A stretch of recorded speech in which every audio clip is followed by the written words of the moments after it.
Greetings to all of you in the name of him who does all things well, even Jesus, who is the Christ.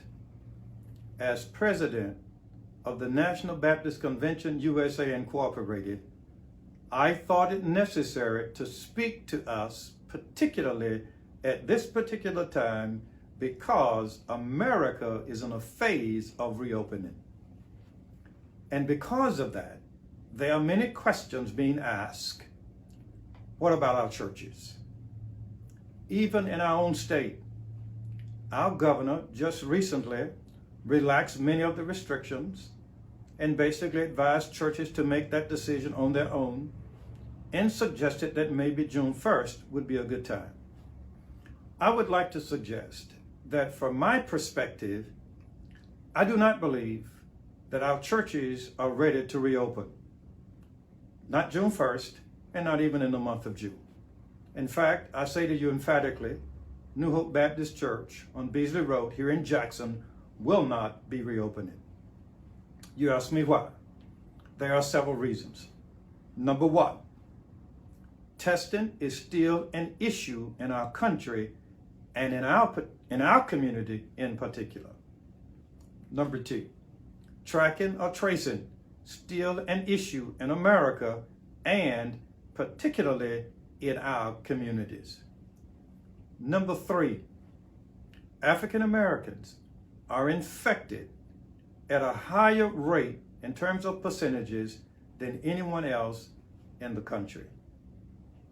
Number four, African Americans die more often than any other group in the country.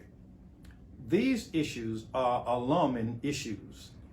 And for that reason, I do not believe that it is time for us to return to in-person public worship in our facilities. If you do not know where the virus is, you cannot tell who has it and who does not. In my opinion, the risks are simply too great for us to return at this particular time. Here's what I do believe. I do believe that this is a time for us to make plans to return so that when that time comes, we may simply implement our plans and return to in-person public worship, and to do so in an environment that is as safe as it can be. My brothers and my sisters, I am sensitive, I really am, to all of the issues that are involved and that are related to this issue. I am sensitive to all of the economic issues. I am sensitive to all of our pastors and many who struggle.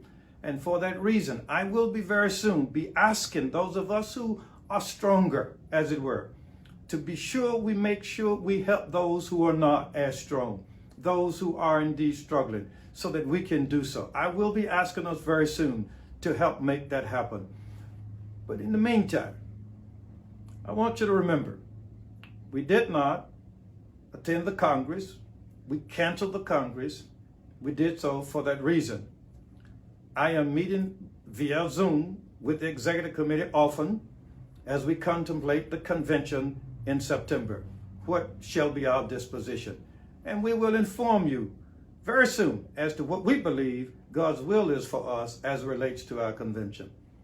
In the meantime, my brothers and my sisters, please know that because of all of the ancillary issues, the variables that we do not have answers to, at this particular time, I cannot, no way, recommend that you return.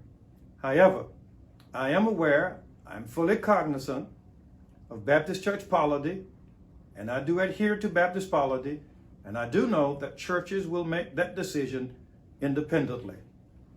But from my perspective, it is important that every preacher, every pastor recognizes how important it is for us to make sure that we seek to protect those persons that God has entrusted to our care. Now, there will be those who will suggest that perhaps it is a matter of faith or doubt that we do not return. I want to suggest to you once again, I do not, as president, see an inherent conflict between faith and reason. I do not believe it is a matter of reason or faith. I believe it is both, because I believe that faith is the completion of reason. And so we use reason and faith. And reason says to me, the time is not right. Too many unanswered questions. And so I cannot recommend that we return. In fact, I recommend that we pray and ponder before we make that decision to return. What about faith? Here is what faith says to me. Even the youth shall faint and be weary, and the young men shall utterly fall. But they that wait upon the Lord shall renew their strength. They shall mount up with wings as eagles. They shall run and not be weary. They shall walk and not faint. That is what faith says to me. And finally, I want to encourage all of us to make sure that when we're in the public domain, we wear a mask. We practice social distancing. The experts, the scientists, and health professionals inform us that wearing masks, practicing social distancing, are the two greatest weapons we have to impede the progress of this invisible enemy.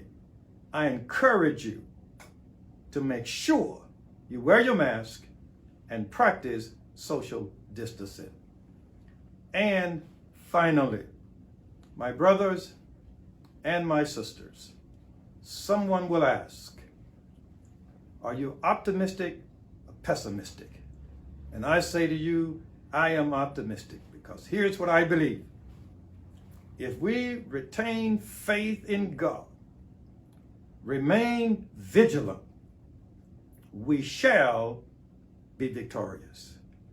And I encourage you not to see yourself as a victim, but as a vessel that God will use in a mighty way on the other side of this crisis.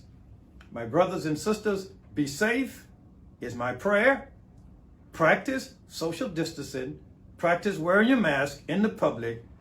And yes, know this, when God is for us, not even the virus can ultimately win that victory, because the virus is invisible, but our God is invincible.